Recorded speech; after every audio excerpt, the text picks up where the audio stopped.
Thank you, Lindsay, and welcome revolutionaries to this week's episode webinar of creating an employee experience that retains them, which is we've talked about in the past, the recruitment experience, the onboarding experience, which is we think of the first 90 days. So this is kind of 91 days to hopefully retirement in 30 years or whatever that may look like, of how we build a culture moat that retains our rock stars, which all of this is coming from Mr. Murray.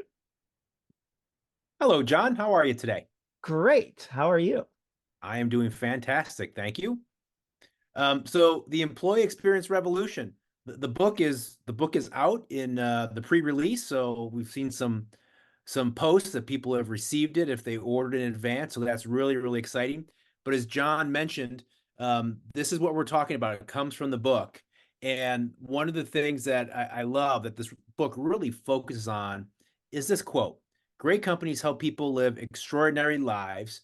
Their leaders inspire employees to build lives of meaning and purpose. And when you think about keeping your folks around, this is really the important piece of it. This is the part that we really have to focus on. We really have to be providing that meaning.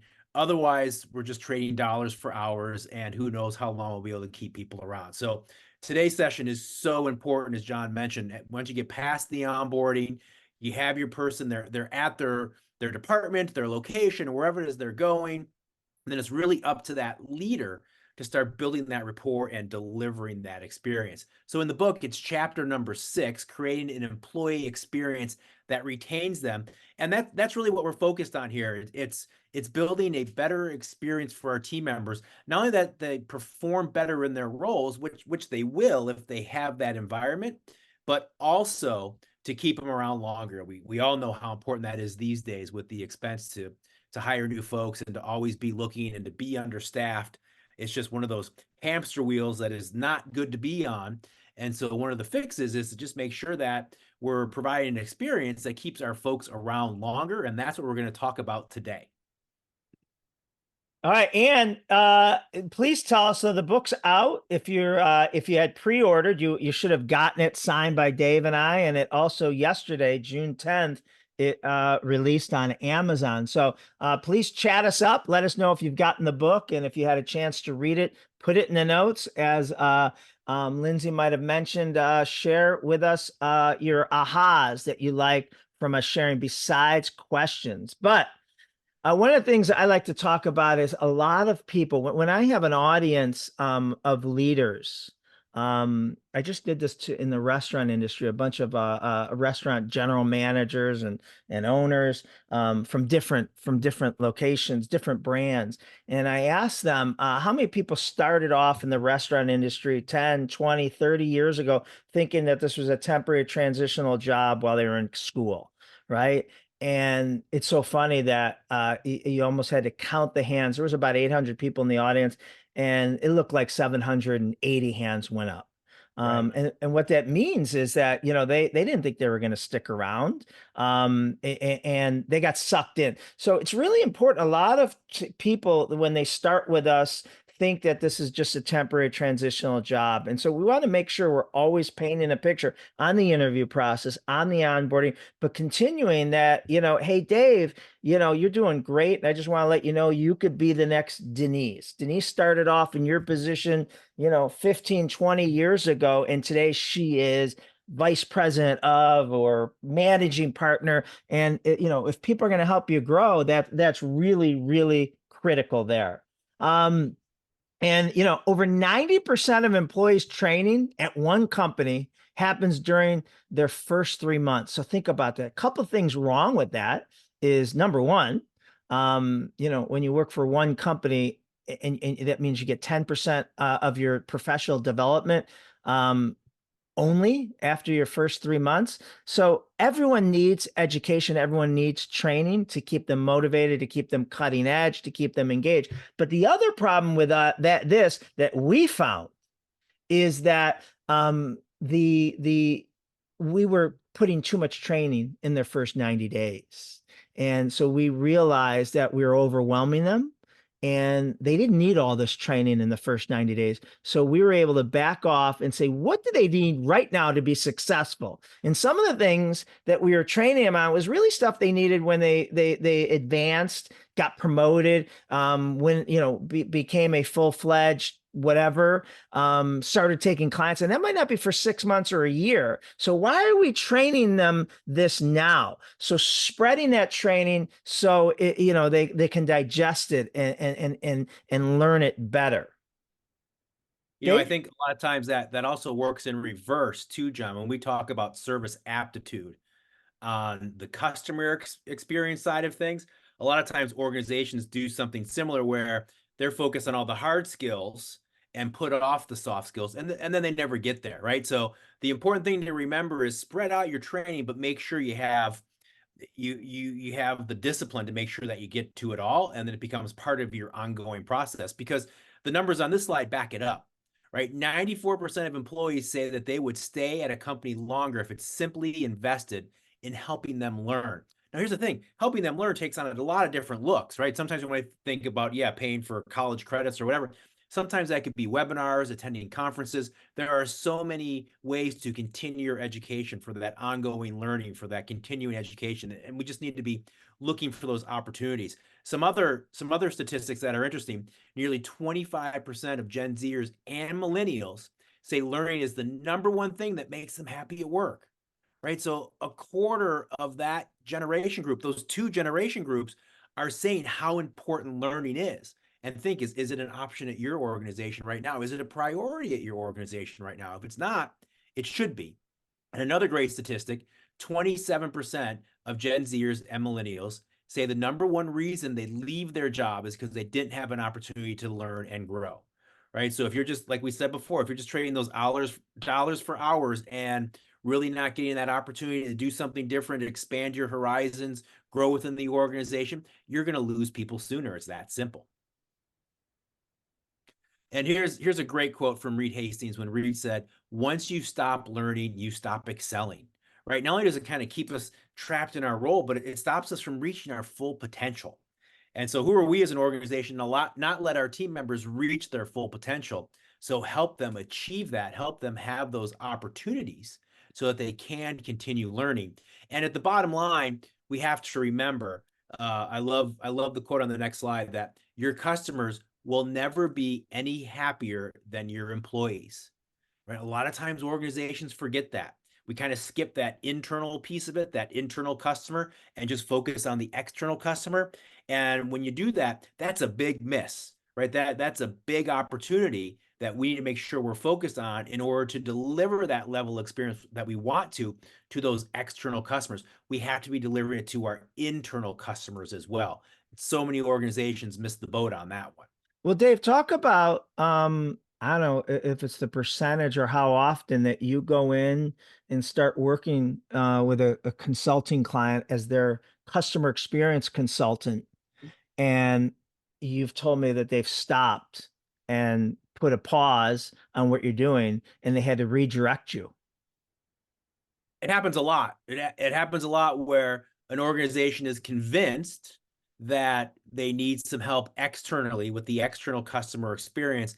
And as we go through the process, as we're going through the partnership, we start to find things, and we can actually make recommendations. Very often, they need to start internally and make some corrections there first in order to support the internal teams to then go out and deliver what they're looking to deliver externally. So that happens Yeah, quite a bit. yeah. And there's a definite payoff for this focus, right? It's not just to have happier employees. There's some real dollars and cents behind this, and why we should be focused on this as organizations. First of all, companies with high employee engagement have 81% lower absenteeism, right? So their team members are there more often. They have 33% less turnover. For some of you in your industries, that's a huge number. Think, if you were able to keep a third of your team members longer than you are right now, that could be a huge game changer for you. And a 10% increase in customer loyalty, which goes right back to what we talked about. There is an impact. If our team members are thriving, they're happier in their workplace, in their job functions, they feel supported, then we're going to have an increase that our customers are going to feel as well. Also, Dave, I'm sorry, let me add, besides that, if your team members are around, just by pure, being around, they're going to know the client. So now they're going to be able to personalize it and know, versus every time they deal with a client or the client deals with our brand, they're dealing with a new person who doesn't make them feel like a VIP. Right. When they're more engaged, they're looking to make that connection with the customer. Absolutely. And then the last one on this particular list, probably the most important and maybe the biggest aha of them all, companies with high engagement also are 23% more profitable. Right? They're making more money at the end of the day. We hear pushback when we go in a consulting job, John, usually from the CFO. We hear pushback, whether it's an external focus or an internal focus. We hear, what's the return on this? Are we really going to get a return on this? Well, again, there are some real dollars and cents behind focusing on this, whether it's an external or an internal initiative. And most organizations probably need both. 100%, 100%. So what drives employee engagement, right? And that's what we're going to really focus on the rest of this webinar. And that's what this chapter focuses on, is the how. And, so you got to show career path opportunities. That's what we opened with. So less people think that this is a transitional temporary position until something better comes along. Recognition. I mean, recognition is everything. And we'll give you some statistics of that, but your leaders should be trained to recognize, positive recognition. You got to have a director of fun. I think we called it, Jess called it, and she was ours, our CFO, and our chief fun officer. And whether you're big or small, you can have a director of fun or chief fun officer at locations, in departments. But these are just the people that are, coordinating events and get-togethers and happy hours and potlucks and games and all those things that we got away from, during and after the pandemic. I love this, and we're going to talk about it a little later. But it's engaging with their families, writing thank you notes to spouses and parents, telling them what amazing contribution and impact their family members making with the organization. So let's continue. Maid services. I got this from John Ruland's book, Giftology, and something that he talked about in his book that he gives his staff as an employee benefit is regular maid services. Like, that's great. And so I think, correct me if I'm wrong, Dave, I did this after one of our customer service revolution conference, I think, or maybe Yes. I thought to do it and I never did it. No, you did it and it was great. Okay. And so here's the thing. When you ask a lot of your employees, whether it's all the time or there's obviously peaks in everyone's business. And so our annual conference, the Customer Service Revolution, when you get, within a month, it is all hands on deck. And we are just all working. And then when you get in the week, no one's sleeping the week of, and you're taking your team members away from their families, and you got to keep that family member happy and thankful, because they could be your biggest competition, right? And they could be speaking in someone's ear, saying, this job is too much. This job's taking you away. You got to be able to find something that isn't as demanding. Putting pay aside. So remind me, Dave. We did this a few years ago, but I think as a thank you gift to all the significant others, we gave everyone that got their house cleaned. Is that correct? That is correct. Yeah, you're absolutely right. It was during that busy time where we weren't home very often. We weren't on the road, but we weren't home. And so it was just a great gift because you knew that, some of our tasks at home were not being fulfilled. So it was a really nice gesture, not only for the employee, the team member, but also for the significant other.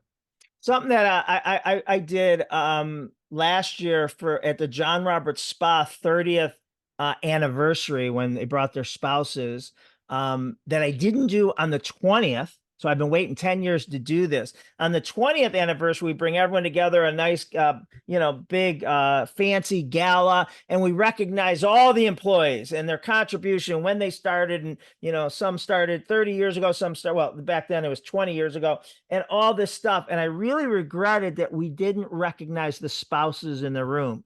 So I made sure at our 30th last year, the first people we recognized, we asked to stand up was everyone's significant other, unless they had just met him within the week. We didn't want to recognize them, right? If they were just a date, but everyone's significant other, because again, like any business, there are times when we take, in this case, their wives away from them, during the holidays or whatever. And so we made them the significant other stand up, and we gave them a standing ovation, which hopefully made them feel a little better. But gifts for the family, for their sacrifices. JR team member promotions. We talk about this in the book. So one of my favorite things in the salon business is when someone gets promoted. Now, in our business, a hairdresser, we'll hire them out of beauty school, and they'll have to train easily 6 to 12 months as an assistant, as a hairdresser's assistant, doing shampoo, taking classes, cutting mannequins before they can go on the floor.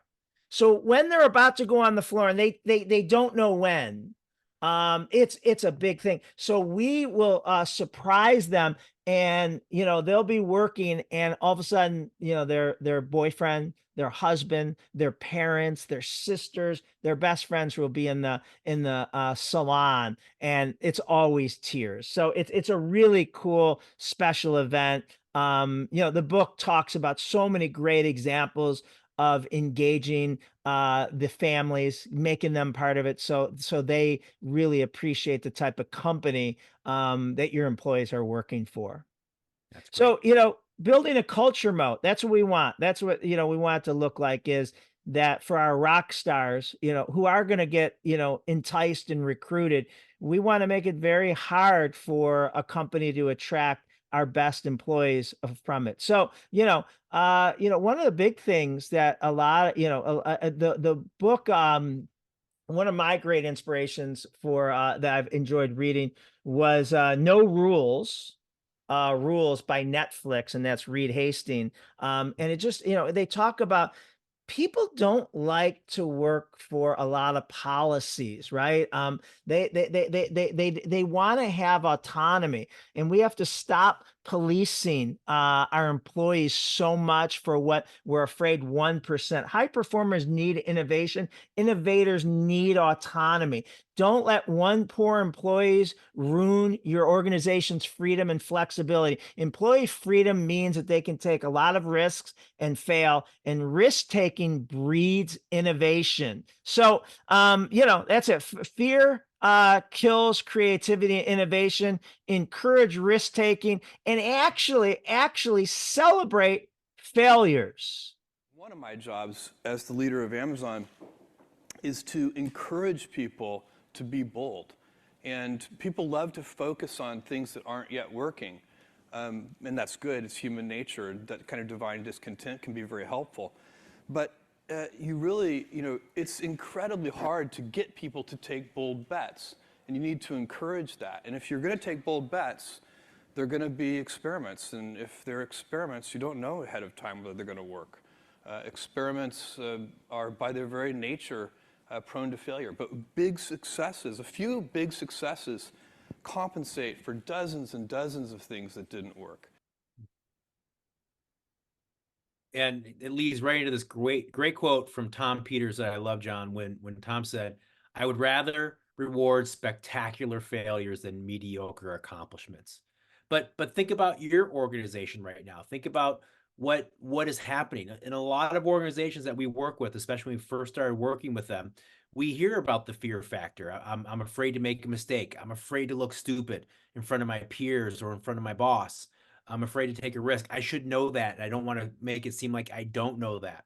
So there is a lot of fear out there, just kind of naturally in organizations, and it stifles growth, and it stifles organizations achieving better things because some of that risk taking is not there because people are just happy with the status quo. So you have to keep that in mind, and you have to keep in this mind when we talk about building a culture moat that 63% of employees who were recognized regularly said they wouldn't consider looking for a new job. So when John first started talking about this topic a few minutes ago, one of the things he said was recognize, recognize, recognize. Where are those opportunities to recognize your team members? Do you need to put a system in place to help your leaders do just that? This is a caught you doing something right card, or as we call it at the DiJulius group, caught you creating a customer service revolution. And we use these internally when we hear one of our fellow team members did something great. We can send that to their home. We can send it out to the rest of the team and share what they did. But it's a system that we have in place where we can do that regularly. And here's the other thing about recognizing. A lot of times where we kind of fall into the trap, and this will be a little bit of a theme of some of the other things we talk about in just a few minutes. Sometimes as organizations, we fall in the trap of just telling our leaders, hey, go start recognizing. But we don't tell them what it looks like. We don't tell them how often. We don't really give them any parameters. And the other thing about recognition is very often we really have to start building that as a positive habit. It takes focus. It takes time. We can't just tell our leaders to go do it and hope that we're going to start this great change in our organization and this revolution of happy team members unless we really help them build it into a positive habit.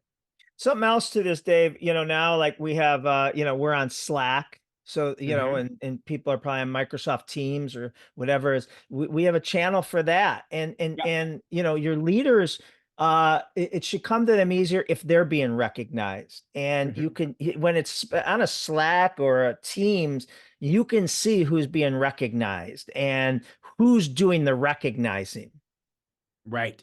A really quick note on that too, John, one that we've talked about internally that I've seen a lot of organizations have an issue with.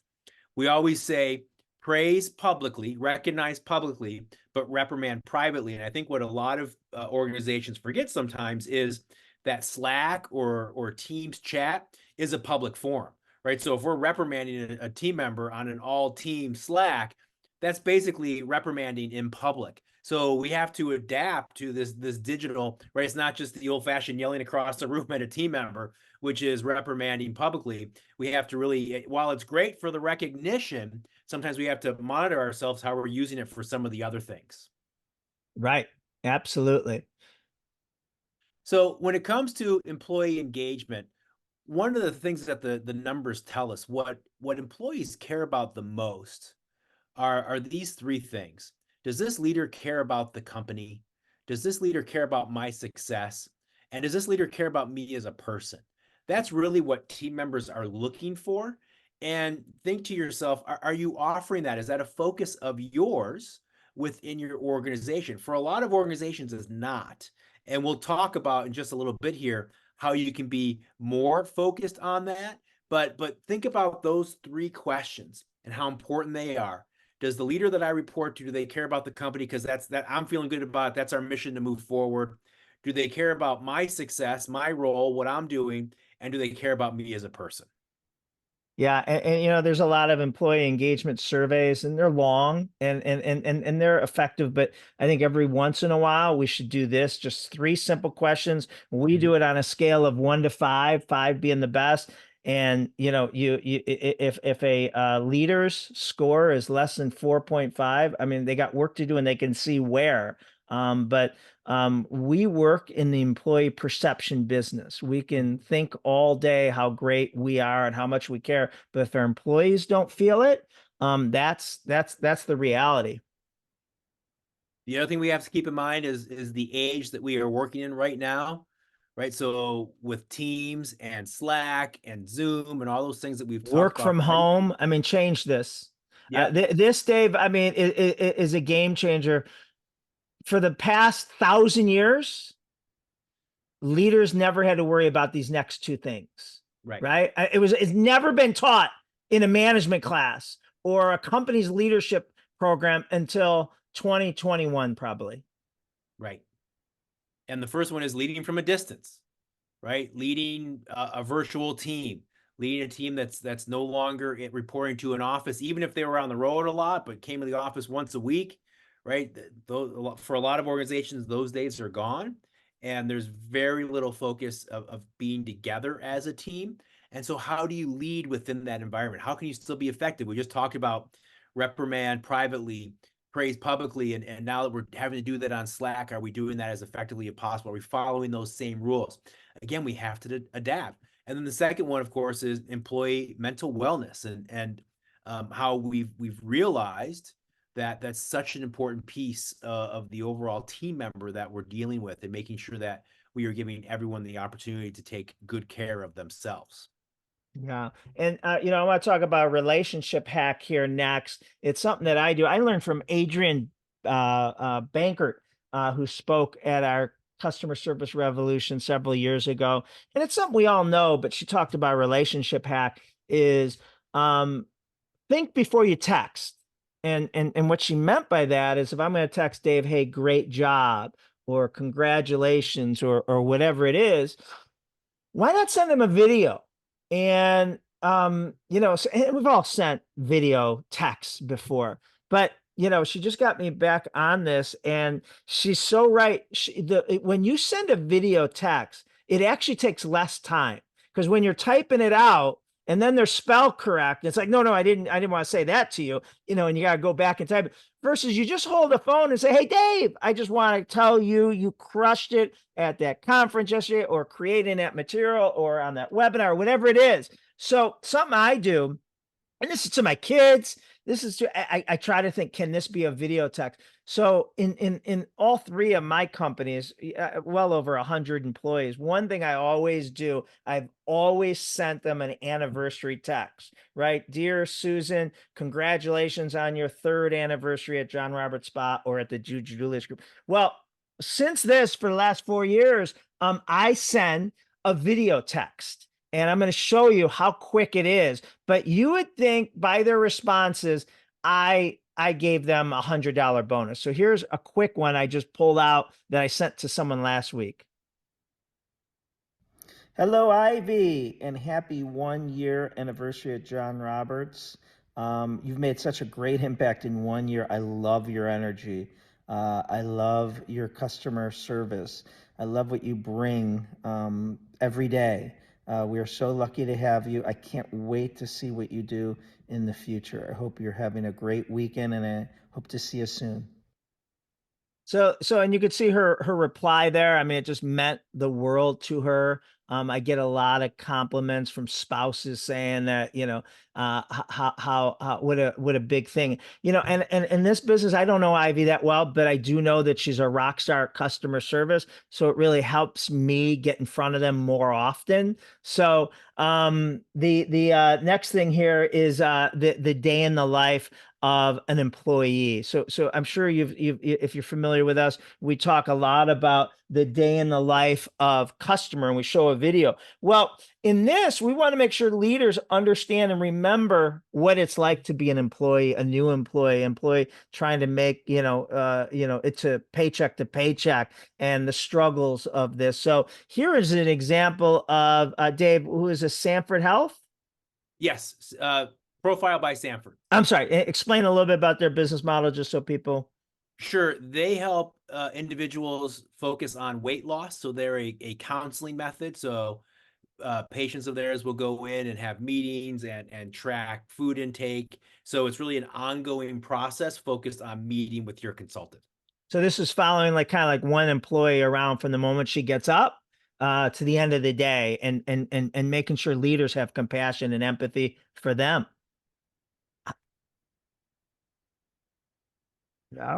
Too far.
So I love that, and that ties in with their customer experience action statement that should be, applicable internally as well externally. But it's just to make leaders remember how important their employees are and what they're going through. The next thing I want to share with you is the DiJulius Group's leadership mission.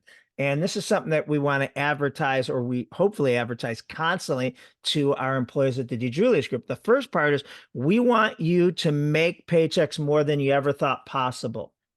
However, we want you to feel the money you made was the least valuable thing you received from this company. So we advertise that to our team members. So we have to live up to it, right? So, Dave, you want to talk about the next thing? Yeah, next we're going to talk about Ford, which if you've been around the DiJulius Group for any period of time, you probably know what Ford is. We talk about it all the time externally with our external customers, but it has such a huge application internally. And a quick refresher, Ford stands for family, occupation, recreation, and dreams. Those are the four pieces of information, the four types of information that are most important to us as human beings, the things that we are most interested in, spend most of our time on. And so one of the things we do when we're working with an organization focusing on the internal experience is we do what's called the Ford test. And so we ask everyone in the room, every leader in the room, to write down the names of 5 people that report to them. They don't have 5 direct reports. We ask them to supplement with people they work with on a regular basis.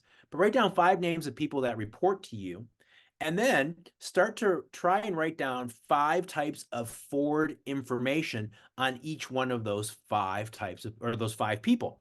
One caveat, when we talk about O with the external customer, it stands for occupation. It's their job. It's how we as humans usually identify ourselves. It's one of the first or second questions we ask someone that we meet for the first time. What do you do? But when it's internal, that changes a little bit. Internally, when we talk about occupation, it's not the job they're in right now. It's where do they want to go? Do you, as a leader, know where they want to go next? What their next promotion they're hoping for? Do they want to switch departments? And are you helping them get there? So we ask everyone to write down those 5 names and try and write down 5 bits of Ford information on each one of those employees. What normally happens in most rooms when we do this test is most people can get 5 pieces of Ford information on the first 1 or 2 team members that they wrote down. Then they get to the 3rd one and they're not quite certain. They get to the 4th and the 5th and they really don't even know where to start. And it just goes to show in most organizations, there's a big opportunity to build that relationship internally. And we know how important that relationship is to a team member's overall success within an organization. So it's really a huge area of opportunity in most organizations for leaders to be more focused on building relationships internally using this information. Yeah, I love that. I love that. And talk I'll about also the whole I'll also share a personality. little more on how to get that information in just a few slides, because it's not necessarily a form they fill out or an interrogation in a meeting. So we'll get to that in just a few minutes. But train the whole person. That's another big focus, especially coming out of COVID. How can we make sure that we're training the entire person that's working for us to set them up for success, not only in their role, but outside of the office, so they don't have those stresses, they don't have those problems going on. Excuse me. So we call them the 5 F's, and they are finances, fitness, family, faith, and fun. So what does that look like for your team members? Are you giving them those opportunities to do those things, to learn about the best opportunities to save money for their kids to go to college, to make sure they have the time to get the desired fitness that they would like to get in, the workout or whatever that is, that they're spending time with their family? Are you actually facilitating some family events like John talks about doing with the John Roberts team and having significant others?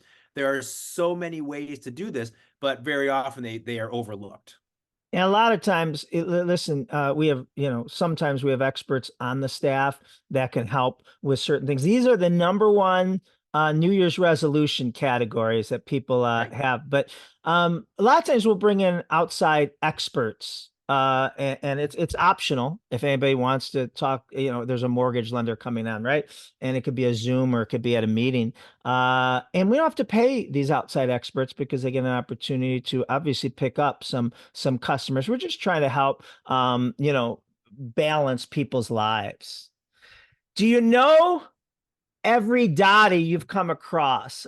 So I love this. I love to talk about this CEO, Charles Schwab, Walter Bettinger. So recognize everyone regardless of their position and ask for their input and opinions. You may be surprised by what you learn. When the CEO of Charles Schwab, Walt Bettinger, was asked about the best lesson he learned in college, he answered that he wanted to graduate with a 4.0 GPA, and it came down to his last final exam.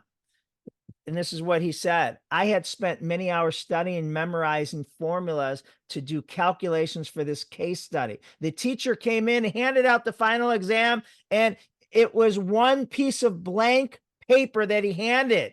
The professor said, I have taught all of you everything I can teach you about business in the last 10 weeks. But the most important message, the most important question is this: what is the name of the lady who cleans this building? That test and lesson had a lasting impact on Bettinger. And this is what he said: it was the only test I ever failed. I got the B I deserved. Her name was Dottie, and I didn't know Dottie. I have tried to know every Dottie I've worked with since. It was just a great reminder of what really matters in life and that you should never lose sight of the people who do the real work. Love that. So great. And along those lines, John, we always like to talk about Medtronic and other organizations that have unsung heroes, that have people behind the scenes that make it happen, but maybe don't necessarily get the glory or don't even necessarily get to see the customer, don't get to see the person that's benefiting from the work that they do. And so organizations need to be thinking about, well, how can we make that happen? How can we have them see the benefits of their work? And the story from Medtronic is so great. What they do is once a year, they are a manufacturer of pacemakers and other medical equipment. And so they have people literally in labs with semiconductors putting together these pacemakers, and they all have serial numbers, and they ship them off to hospitals, and they get implanted into people during surgical procedures. And so once a year, they started this process of bringing some patients out to their main headquarters, their main lab, and having a reception and allowing the patients to meet the scientists, the team members that actually built their pacemaker, that actually saved their lives. But thanks to the serial numbers on each pacemaker, they could actually track back who built what, who was part of what. So they could actually shake hands as a team member. You go and shake a hand with someone that's thanking you for saving their life. How rewarding is that? And how much more significant is that as opposed to just going in and working on my semiconductors every day and putting these together and shipping them off to hospitals, right? It's just an amazing opportunity. And so we challenge organizations all the time. What's your amazing opportunity? What can you be doing for your team members, especially your unsung heroes, the ones that don't get the credit, don't see the end results? How can you bring that to them so they don't forget the impact that they have, because that's so important? Love that. Love that. And here's what we have to remember: leaders who care about their employees and work for their employees, rather than thinking that their employees work for them, will disproportionately attract people that are hardworking and want to work for them. You're going to find those people. Word is going to spread. People are going to want to work for your organization or for your department because they know that exists, and word definitely spreads on that. I like to, I think great leader, great company should help people find their Ikigai. And Ikigai is a Japanese word for finding your calling in life. And four things have to intersect. And this is great to, do with your kids as well, as young adults. But First, you got to find something that you love to do, that you want to jump out of bed to do. But if you find something you love to do, but you can't be great at, that's a hobby, right? That's our golf game. That's, me playing baseball, old man baseball, right? So the second thing that has to intersect is something that you could be great at, something you could be in the top 5%. Now, what's it called if it's something that you could be great at but you don't love to do? That's called a job. Okay, so you want to intersect what you love to do with something you could be great at that someone's willing to pay you money for. And then finally, the fourth intersection has to be that adds a positive impact on society. That is your Ikigai. And you listen, that may mean that something in our company, it may mean for our employees it's something somewhere else. I love this quote by Simon Sinek. Imagine a world where people wake up every day inspired to go to work, feel safe while they are there, and return home at the end of the day feeling fulfilled by the work they do, feeling that they have contributed to something greater than themselves. Love that quote. So the only solution is one of us has to move out. It can't be mom because my salary. Your mom's very successful. Jake? I'm the only one that laughs at your jokes. Thanks, pal. Lisa? I get straight A's. Yeah, but it's 4th grade. Can't be Sally because... I'm 6 years old. So it's me. Bye, Daddy. I love that commercial. And it goes with this. Charlie Kim, CEO of Next Jump, said, if you had hard times in your family, would you ever consider laying off one of your children? And Charlie Kim he offers employment for life at Next Jump. And what they say is no brilliant jerks allowed. And what it means is you'll never get let go if you struggle technically, right? Or they'll give you more classes, they'll train you, they'll put you in a different. The only thing you can get in a different department, the only thing you can let go for is a bad attitude, right? And so since they started this in 2012, the employment for life annual sales have increased by 5 times, over $2.5 billion. Right, since launching the lifetime employment policy in 2012. So what are the secrets to engagement? So one thing that we want to talk about is what do we need to do as an organization to create this engagement that we've been talking about during this particular webinar? Well, Bain & Company, the great research firm, did a study a few years back. It was a global survey of over 200,000 employees. And a couple of things they found were pretty interesting. First, the people that were most disengaged with their work were people that were either in sales or support service functions. So that's a little scary because those are the two groups that are probably dealing with customers the most.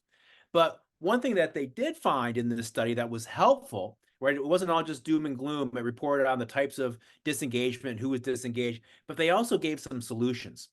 One of the solutions was supervisors, not HR, not the CEO, not senior leadership. Supervisors have to lead this change in engagement. That's really, really important.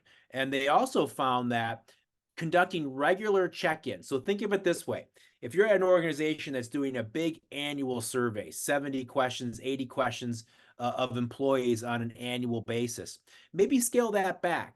Maybe do that monthly and turn that into 6 or 7 questions every month, and then action on those, and then do the survey again. But here's the other thing that the study reported, which is hugely helpful.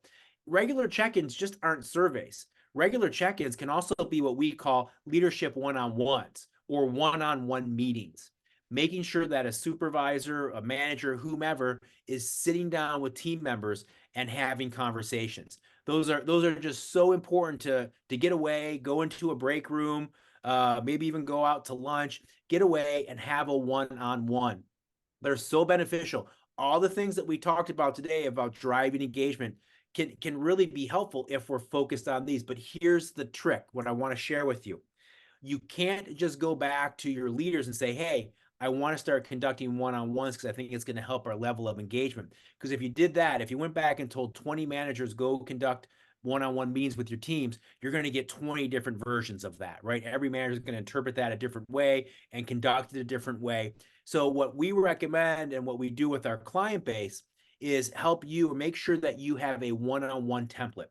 Train your leaders as to what that one-on-one should look like. So here's a great example from ATI Physical Therapy that we worked with.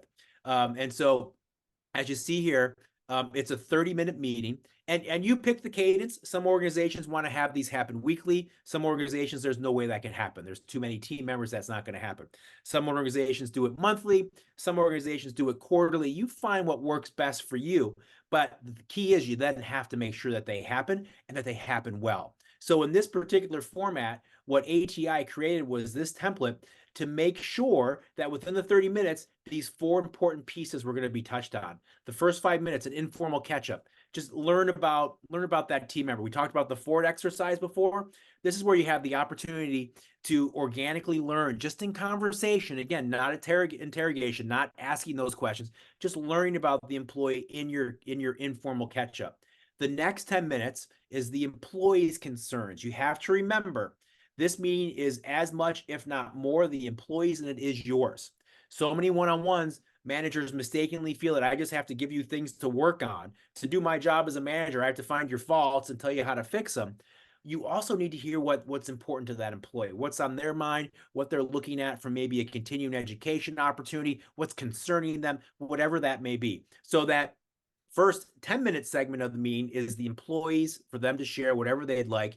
The second 10-minute section comes in, and that is the leader giving their notes, their comments, their maybe praise, maybe some opportunities to improve, whatever is needed to be talked about. The last 5 minutes of this meeting is then action planning. So we're making sure that whatever has to happen next, whatever you need to do, whatever I need to do, we're doing those things so that when we get together for our next meeting, we are moving the needle, we are making some progress. Here's another great example from our friends out at Alpenhaus in the Albany, New York area.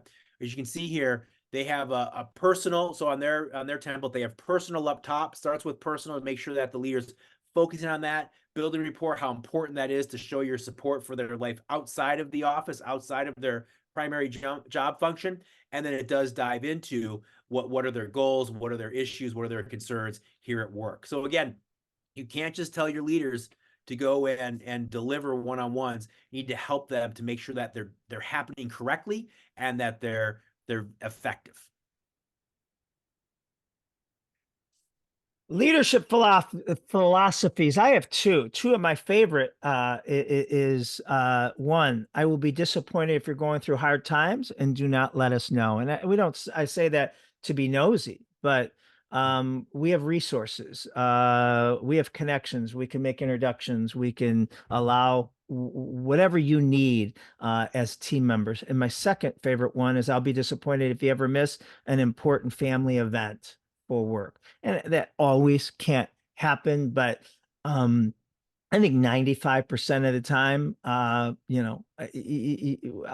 employees and all our businesses can make up for something.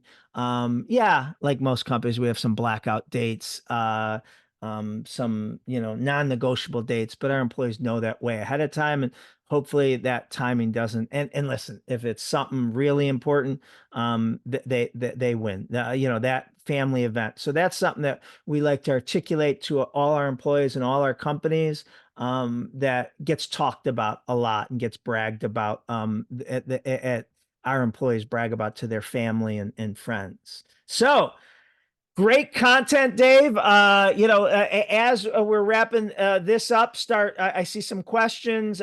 Start putting some comments and questions. And again, the definition of employee experience revolution is great companies help people live extraordinary lives. Their leaders inspire employees to build lives of meaning and purpose. And that was chapter 6. So start populating questions. Ask us anything. If you haven't yet, you need to get the employee experience revolution, not only for yourself, but every leader and future leader should be reading this and doing a book report. And you should be doing a book club with your existing and future leaders. Also, As a result of the book, we have our Employee Experience Executive Academy that is starting in the fall. It's just like our Customer Experience Executive Academy that we've had for the last decade. This is the Employee Experience Executive Academy. So you know, if you have someone, leaders, HR, trainers that you know, you think would be ideal for this, they come to Cleveland every quarter for 3 days. And this is a master's degree in employee leadership. And don't forget, if you haven't signed up for the rest of our webinar series that go through the end of this year, so we're going to turn it back over to Lindsay for some Q&A.